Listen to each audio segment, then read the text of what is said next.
Do you know the basics of Tibetan general election? Tibetan in diaspora will vote again at 2026. When will be the next Tibetan election? It's in 2026 and there will be two phases of election.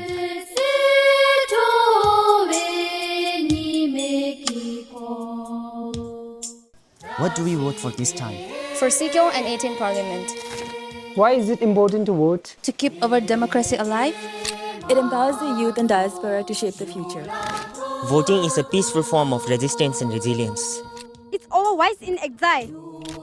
To elect accountable and representative leaders. Register between October 8 to November 8, 2025. Your Green Book dues must be paid till March 31st, 2026. It's a global vote across India, Nepal, the West, wherever Tibetans live. I'm Tibet, I vote for Tibet. I'm Tibet, I vote for Tibet. I'm Tibet, I vote for Tibet. I am Tibet, I vote for Tibet. I am Tibet and I vote for Tibet. I'm Tibet, I vote for Tibet. I'm Tibet, I vote for Tibet. I'm Tibet and I vote for Tibet. I am Tibet and I I vote vote for for Tibet. Tibet.